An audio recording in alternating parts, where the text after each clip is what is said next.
수능의 그날까지 여러분과 함께 러닝메이트 조정식입니다. 지금 날짜는 2025년 9월 3일이고요. 오늘 이제 2026학년도 수능을 앞둔 마지막 평가원 모의고사, 9월 평가원 모의고사가 진행됐죠.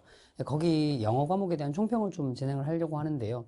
일단은 6월 평가원 모의고사가 워낙 쉬웠잖아요. 제가 보통 총평 라이브 해설 강의를 진행하는 날 뭐 시험의 난이도가 이렇다 저렇다라는 얘기를 잘 안 하는 편인데 이례적으로 이번에 6월 평가원 모의고사는 무난하고 쉬운 시험이다라고 아예 말씀을 드렸었거든요. 1등급이 19%였잖아요. 역대 최고치를 찍었죠.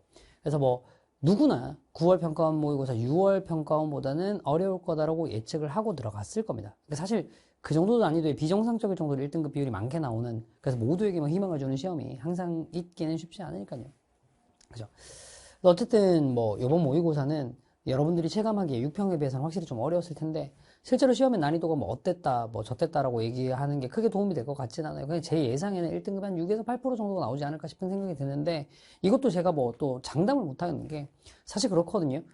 절대평가잖아요. 그러다 보니까 그해 수험생들의 학습 양 자체가 사실 좀 해가 갈수록 좀 줄어드는 추세예요. 영어라는 과목에서. 다른 과목에서 신경을 좀 더 써야 되고 하다 보니.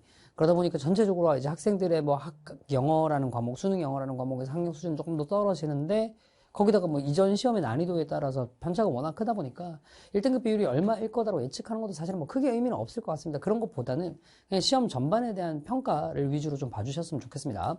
자, 일단은 총평부터 진행을 한번 해보면 저는 이번 9월 평가원 모의고사가 정말 웰메이드, 정말 잘 만들어진 시험지라는 생각을 되게 많이 했습니다. 물론 이제 평가원에 낸 시험이 항상 가장 좋은 시험지죠. 이게 단순하게 평가원의 교수님들이 문제 출제를 하는 뭐 능력치에 대한 얘기가 아니라 사실 생각해보면 알겠잖아요. 아시잖아요. 뭐 수능이라는 시험 자체가 평가원에 출제하는 시험이잖아요. 그러니까 평가원에 낸 문제가 가장 잘 만들어진 문제겠죠. 근데 요번에 제가 이제 웰메이드 시험지다라는 얘기를 많이 하는 이유는 다른 게 아니라 요거요. 읽기 능력 자체를 요구하는 시험이라고요. 사실은 2024학년도 9월 평가원 모의고사 요때를 앞두고 2년 전이죠. 그때부터 킬러 문제 배제 정책이라는 게 등장하기 시작하면서 지문의 난이도가 좀 지나치게 낮아졌어요. 뭐 교육부의 눈치를 보느나 뭐 때문인지 모르겠지만 지문의 난이도가 지나치게 낮아져가지고 지금 고3 학생들은 기억하실 수 있을 텐데 여러분들이 고1, 2 모의고사 때 봤던 지문보다 오히려 고3 평가원 수능 지문 자체 난이도는 훨씬 더 낮았었습니다. 대신에 이제 난이도를 어떻게 조절을 했었냐면 뭐 선지의 난이도 이런 것들로 좀 조절을 했었죠. 그래서 요새 친구들이 좀 뭐라고 해야 되지? 깊이감 있는 글을 읽는 연습을 할 필요가 상대적으로 좀 부족해졌었는데 이번 9월 평가원 모의고사는 다시 한번 읽기 능력 자체가 좀 있어야 읽히는 지문들도 곳곳에 박혀 있더라고요. 사실 이게 맞는 방향이라고 저는 생각합니다. 그러니까 물론 너무 추상적이고 피상적이라서 주어진 시간 내에 읽기조차도 어려운 지문을 내는 건 교육 방침에 맞지 않는 게 맞겠죠. 그런 킬러 문제는 배제해야 되는 게 맞겠지만 사실 수능 영어 시험이라는 것 자체가 생각 한번 해봐봐. 대학 수학 능력 시험이야. 대학 들어가가지고 수학이 그 수학 아닙니다. 좀 전에 현우진 쌤 총평은 듣고 오셨나요? 어쨌든 그 수학은 대학 들어가가지고 수업을 들을 수 있는 능력이 있냐, 요걸 평가하는 시험이에요. 그리고 대학 들어가서 여러분들이 어떤 과목을 전공을 하든 간에 거의 대부분의 경우에 전공 서적은 영어로 되어 있죠. 그러니까 영어로 되어 있는 아카데믹한 글을 읽을 수 있는 능력이 있는지를 묻는 게 수능의 핵심이라는 거예요. 그러니까 읽기 능력 자체를 요구하는 이런 시험은 저는 무조건 수능의 본질에 잘 맞는 좋은 시험이라고 생각을 합니다. 자, 구체적으로 하나하나 파고 들어가 보도록 할게요. 이번에 아마 그 3페이지에 그 대입학 주제 제목 요지 문제를 보면서 당황한 친구들이 굉장히 많지 않을까 싶은 생각이 좀 듭니다. 그쵸? 어려웠잖아요. 특히나 이제 21번 문제부터, 이거는 이제 대입학 파트에 들어가진 않습니다만, 함의 문제이긴 합니다만, 21번 문제부터 여러분들 굉장히 당황스러웠을 거예요. 뭐, 음악에 대해서 요새 뭐 굉장히 조예가 깊게 공부하는 학생들이 그렇게 흔하진 않잖아요. 물론 예체능으로 음악을 전공을 하거나 하는 경우라면 모르겠지만. 근데 거기서 이제 그 옥타브의 이름, 뭐, 주파수를 반으로 쪼개고 뭐, 2배로 하고 굉장히 낯선 소재가 나왔는데, 그게 사실은 국어 영역에 여러분들이 독서 지문에서 요구하는 설명문의 깊이에 비하면 그렇게 깊이감 있는 글은 아니었거든요. 근데 최근에 소위 얘기하는 글은 가볍되 선지만 어려운 지문에만 익숙해져 있던 친구들은 쉽지 않았을 수 있습니다. 이쯤에 제가 좀 다른 얘기긴 한데 좀 그런 생각들이 좀 들었어요. 사실 이게 어느 정도 예측된 결과이긴 하거든요.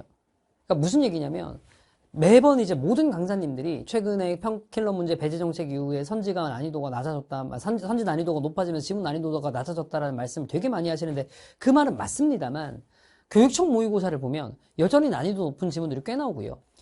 물론 이례적일 정도로 어려운 시험이긴 했습니다만 작년 6월 평가원 모의고사 1등급이 1.1%대 나왔던 시험이에요. 그 시험의 33번 문제 같은 경우는 평가원이 좋아하는 추상성을 그대로 담고 있는 지문들이 나왔어요. 다만 이게 1등급은 90점만 넘으면 되는 시험이다 보니 되게 아웃라이어 같은 걸 한두 문제 정도 여러분들이 신경을 안 쓰니까, 분석을 안 하니까 그렇게 좀 깊이 있게 읽고 글을 이해하기 어려운 문제들을 생각을 안 해서 그렇죠. 그리고 작년 수능에 이제 32번 빈칸 문제 같은 경우도 저도 이제 티처스 같은 데서 한국어로 얘기를 하긴 했습니다만 영어로 읽어보면 꽤나 까다로울 수 있는 지문이었습니다. 정보의 처리도 제대로 잘 해야 되는 지문이기도 했었고요. 얘기는 됐었거든요. 그래서 사실 저는 더 데이즈 유얼 데이 시즌 1에서 모든 문제를 그렇게 하진 않았습니다만 주제 제목 요지 문제나 빈칸 쪽에서 조금 내용 파악 자체가 어려운 지문들 이렇게 한두 개씩 끼워 넣었어요. 근데 꼭 이제 거기에 대해서 불평인 친구들이 있어. 제가 최근에 봤던 수강평 중에 막 그런 게 하나가 있었거든요. TDYD 시즌 0은 레전드였는데 시즌 1은 보자마자 이거 이렇게 지문이 어려운 건 요새 추세가 아닌데 라는 생각이 들었더라고. 그 요새 추세가 뭐냐고. 그거 네가 생각하는 거잖아. 여러분들보다 저희 같은 사람들은 적어도 수능 영어 영역에서는 훨씬 더 긴 범위의 역사를 가지고 평가원의 기출 패턴들을 봐요. 근데 평가원은 항상 기조가 결국은 글을 읽을 수 있는 능력을 묻도록 문제를 세팅을 해왔어요. 그 기조가 다시 살아난 겁니다. 다시 한번 말씀드릴게요. 대입 파악에서 가장 중요한 특징은 이거였습니다. 주어진 시간 내에 쉽게 이해하기 어려운 지문이 등장했다는 거죠. 21번 아까 제가 말씀드렸던 거. 그리고 이제 장문 독해. 장문 독해도 사실은 선지가 편해서 그렇지 41번 지문 같은 경우는 첫 단락의 내용 무슨 말인지 잘 이해도 못하고 어버버버 하면서 푸신 분들 꽤 많을 겁니다. 그쵸? 근데 그렇다고 이제 선지가 되게 쉬워졌냐? 그렇지도 않거든요. 그렇지도 않거든요. 특히나 이제 24번 지문 같은 경우는 글의 내용이 중간에 박혀요. 기억나시는지 모르겠는데 수도원에 대한 얘기였잖아. 수도원에 대한 얘기를 하면서 뭐 세상의 중심이라는 얘기를 하다가 거기에 중간에 어떤 얘기가 나오냐면 좀 세상과 단절돼서 살아가는 수도사들이 가지고 있는 역할에 대한 얘기를 막 하고 있었어요. 근데 그 부분이 여러분들이 이제 흔히 얘기하는 지문의 중간에, 소위 얘기하는 중괄식이라고 하죠. 지문의 중간에서 글의 흐름이 바뀌는 패턴들에서 여러분들에게 되게 편한 방식은 뭐 however, but, yet 같은 표현들이 들어가서 글의 흐름이 확 바뀌는 패턴이잖아. 근데 그게 아니었단 말이야. 그리고 그런 문제를 3점 배점으로 줬죠. 근데 3점으로 지문만 그렇게 어렵게 됐냐? 아니죠. 선지도 꽤나 까다롭게 내버렸죠. 이러니까 이제 3페이지에서 멘탈이 털리기가 되게 좋았죠. 근데 현장에서 모의고사 해설 강의 저한테 들었던 친구들 기억나죠? 최근에 2주 동안 제가 계속 얘기했습니다. 주제 제목 요지 문제가 어려우면 평가원은 전통적으로 항상 빈칸 문제 난이도는 조금 낮춰와서 밸런스를 잡아왔어요. PD님도 기억한다고 고개 끄덕끄덕 하시네. 그러니까 여러분들 명심하세요. 그 소위 얘기하는 어떤 강사들은 뭔가 이제 자기 강의를 팔아야 되니까 절대평가되고 난 다음에 영어가 점점 더 어려워진다는 얘기를 하지만 저는 그 말에는 동의하지 않거든요. 그러니까 절대평가가 도입이 되고 난 다음에 영어라는 과목의 난이도를 높여야 뭐 시험의 변별력이 확보된다. 이게 얼마나 엉뚱한 소리냐면 아니 애초에 시험 문제의 변별력을 확보하고 싶으면 그냥 상대평가를 유지했으면 됐어요. 굳이 그걸 절대평가로 바꿔놓고 학생들의 성적 격차를 정확하게 측정을 해야 되니 다시 또 난이도를 높이고 이게 무슨 뻘짓입니까? 이런 일들은 벌어지지 않습니다. 절대평가는 제가 봤을 때 학생들의 수준에 따라서 그리고 이제 평가원의 선지를 만들어내는 방식에 따라서 1등급의 비율이 굉장히 줄어드는 뭐 1%대도 나왔고 19%도 나왔고 아웃라이어들도 있지만 제 추측에 평가원이 가장 이상적으로 생각하는 이 1등급 비율은 6에서 8% 정도인 것 같거든요. 그 안에 맞추는 거 보면 항상 그래요. 주제 제목 요지 문제가 어렵잖아요. 예외 없이 빈칸 파트는 조금 쉽게 내가지고 밸런스를 맞춰줍니다. 이번 시험도 좀 그랬어요. 주제 제목 요지 문제를 좀 어려웠던 반면 오히려 빈칸은 지문 자체는 평이했어요. 지문 자체는. 그리고 전통적인 평가원식 출제 방식이 좀 고수가 됐죠. 이 대명사를 파악하는 능력. 요거 기억나십니까? 지난주 그리고 이번 주 월요일까지 대치 러셀에 진행됐고 분당 러셀에 진행됐던 그리고 각 코어 학원에 진행됐던 제 실무에서 제가 아예 잡아놓고 대명사의 파악만 잘해도 빈칸 문제 풀기 확실히 편하더라고 제가 여러 차례 말씀드려서 이런 거 이제 33번 문제에서 나왔잖아요. 그렇죠? 그리고 빈칸 문장에 부정어 넣어가지고 정답 살짝 꼬아내는 방식. 이건 평가원이 전통적으로 쓰던 방식이죠. 사실 이런 방식은 올해 6월 평가원 모의고사 34번과 요약문 완성 40번에서도 나왔던 패턴이니까요. 그렇죠? 근데 뭐 확실히 이런 기존은 있는 것 같아요. 이 31번과 33번, 34번 지문을 보면 여러분들 교육청 모의고사 보면 그런 경우 되게 많잖아요. 빈칸을 쭉 읽어보고 난 다음에 그 전체 내용이 이런 거란 알겠어. 대충 어떤 단어가 들어가면 정답일지 알겠다 싶으면 선지 내에 그 단어가 들어가 있는 거 하나, 끽해봐야 2개 정도밖에 없어가지고 소위 이게 정답을 찾기가 쉽게 만들어주는데 아니었잖아요. 그렇죠? 그래서 확실히 평가원은 핵심어만 대충 파악해서 정답을 맞출 수 있도록 문제를 출제하진 않는다. 맞힐 수 있도록 출제를 하지 않는다라는 것. 당연히 여기서도 여러분들이 이끌어낼 수 있는 결론이 뭐죠? 아, 지문의 세부적인 정보를 파악해야 선지 내에서 단어 하나 때문에 OX가 판단되는 걸 구별할 수 있는 능력이 생긴다는 거죠. 다시 한번 얘기하지만 대입파악과 빈칸까지 내내 핵심적으로 요구하는 능력은 글을 읽고 제대로 이해하는 능력입니다. 됐나요? 이 대입파악과 빈칸에 비해서 순서 삽입은 전반적으로 조금 평이한 편이었죠. 특히나 순서 문제가 되게 좀 쉽게 나왔습니다. 저는 조금 요거 좀 의외라고 생각을 했어요. 왜냐면 기억하실지 모르겠는데 N수생 여러분들이 작년 6월 평가원 모의고사에서는 순서 문제 36번 문제가 물론 이제 정답이 A, C, B라서 그런 것도 있었습니다만 내용 자체도 되게 어려워가지고 이게 전체 문항 중에서 오답률 2위를 찍고 막 정답률 26%밖에 안 나오고 했습니다. 그리고 작년에 9월 평가원 모의고사도 1등급은 10% 정도 나왔던 꽤나 쉬운 시험이었는데 10% 조금 안 나, 8% 정도 나왔구나. 그러니까 꽤나 쉬운 시험이었는데도 불구하고 순서 36번은 꽤나 어렵게 나왔었거든요. 근데 이번 9월 평가원 모의고사는 6평에 이어서 순서 문제가 무난하게 나왔어요. 조금 놀라긴 했습니다. 왜냐하면 사실 6월 평가원 모의고사 제가 아까 처음 시작할 때 말씀드렸던 것처럼 전체 시험 난이도가 되게 낮아서 그렇지 6평 기억하실지 모르겠는데 37번에 등장했던 펜듈럼, 진자 나오고 그 안에서 케이오스, 혼돈 관련한 이론 나오고 이런 지문 내용 자체는 굉장히 난해했거든요.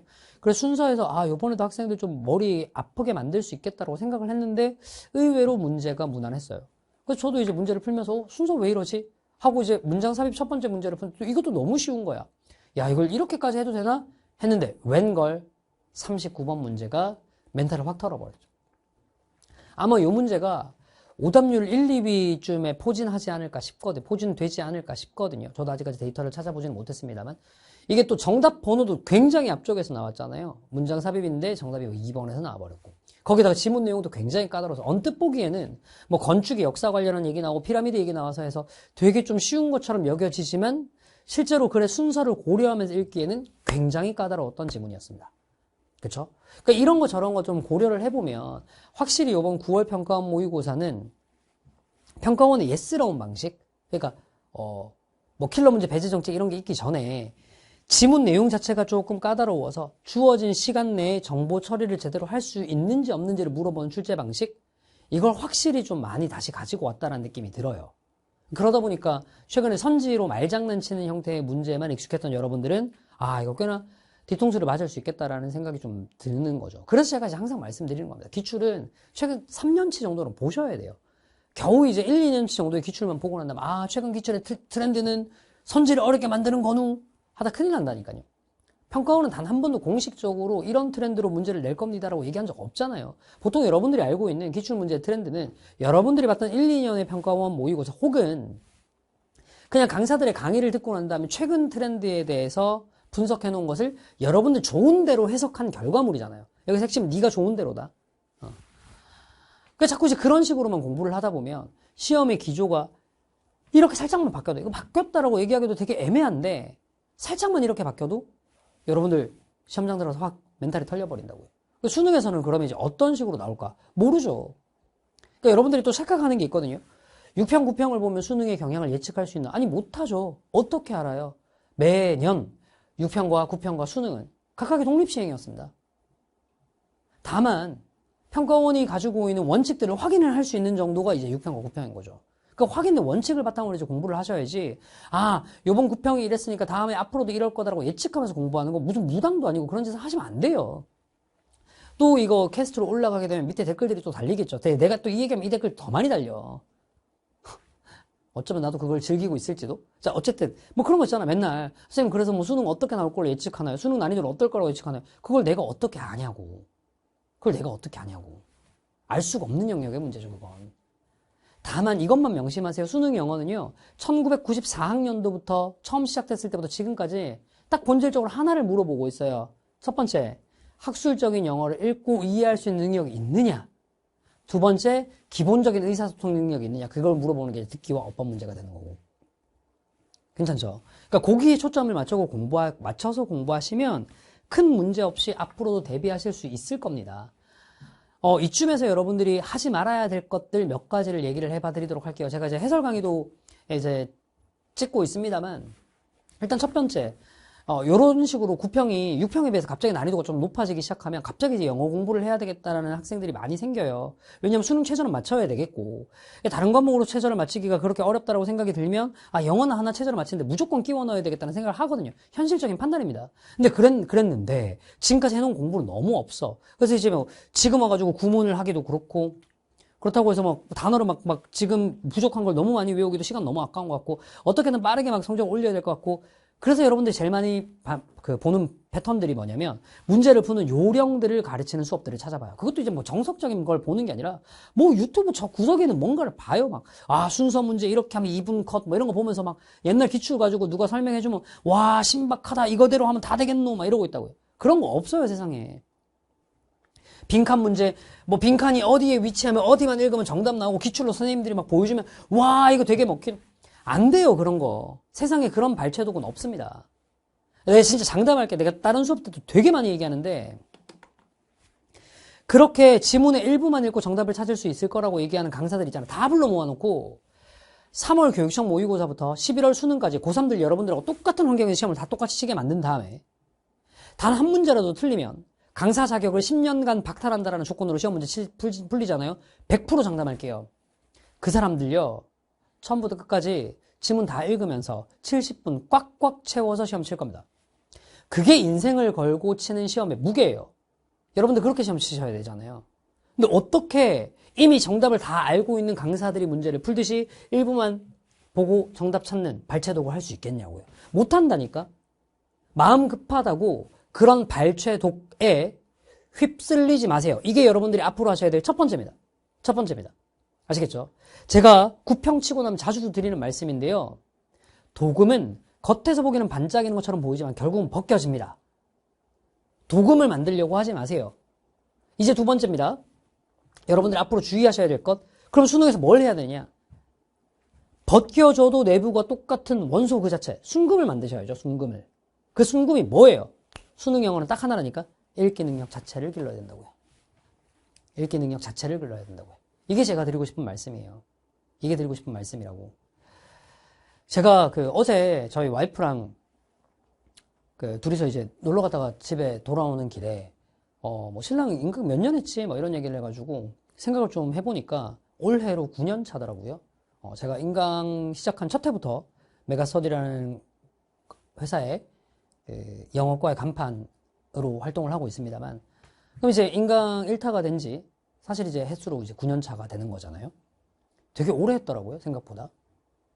근데 그 오랜 시간 동안 저는 단 한 해도 빠짐없이 매년 매출이 계속해서 늘었었어요. 매년 늘었었어요. 그럴 수 있었던 비결이 뭐냐? 저는 딱 하나라고 생각합니다. 저는 여러분들한테 도금을 팔지 않았습니다. 항상 시험장에서 어떤 난이도의 시험이 나오든 어떤 식의 외압이 오든 꺾이지 않는 원소 그 자체, 순금을 팔았던 거거든요. 저는 이게 핵심이라고 생각합니다. 이게 제 모의고사의 퀄리티가 인정받는 이유고, 이게 제 강의가, 제 컨텐츠가 인정받는 이유라고 생각합니다. 여러분들도 순금을 만드세요. 생각보다 그 순금을 만드는 게 그렇게 어렵지 않습니다. 영어라는 과목에서는요. 왜요? 어차피 언어로 읽는 거거든요. 그리고 여러분들 대부분은 적어도 수능 국어는 공부를 어느 정도는 해왔을 거란 말이야. 수능 국어는 역시 강평. 민철아 내가 한번 해줬다. 자, 어쨌든 읽는 능력 자체를 기르려고 하셔야 돼요. 읽는 능력 자체를. 그럼 이제 지금부터 읽는 능력을 기르는데 어떻게 하셔야 되느냐? 딱 이것만 하세요.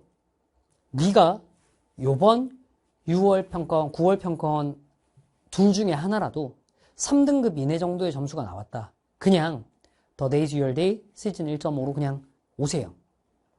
제가 1년치의 커리큘럼 압축해서 가장 수능에 필요한 것들만 알려드리도록 하겠습니다. 그리고 올해 6평과 9평에 대한 완벽한 분석을 통해서 앞으로의 수능 학습을 어떻게 해야 될지를 보여드리겠습니다. 여기에 플러스 알파로 시즌 2.0으로 실무 정도 풀어주시면 됩니다. 1, 2, 3등급 학생들은요. 등급대가 조금 떨어져. 구문, 영어 문장을 보는 연습 좀 하시고 괜찮은 문장편 정도로 그 직후에 다시 The Days Your Day 시즌 1.5로 오시면 됩니다. 마음 급하게 먹지 말고 요것만 제대로 하고 시험장 들어간다라고 생각하세요. 누구보다 완벽하게 여러분들의 수능 영어 실력을 순금에 가깝게 만들어 드리겠습니다. 제 인강생활 9년을 걸고 드리는 말씀입니다. 제가 다 자주 드리는 말씀인데요. 이거 항상 명심하셔야 돼요. 수능 시험장에 들어갔을 때 여러분들한테 예상치 못한 행운이 찾아올 수 있거든요. 근데 그 예상치 못한 행운이라는 게 있잖아. 네가 막 시간이 모자라서 한 10문제 정도로 찍었는데 그 10문제가 다 맞는 행운. 이런 거는 별로 없어요. 근데 어떤 일들은 벌어질 수 있냐면 쉬는 시간 동안 네가 외웠던 단어가 하필이면 빈칸 문제에서 정답 선지에 있는 거야. 네가 그 단어 안 외웠으면 틀렸을 만한 정답 선지에 있는 거야. 이런 행운은 얼마든지 찾아올 수 있어요.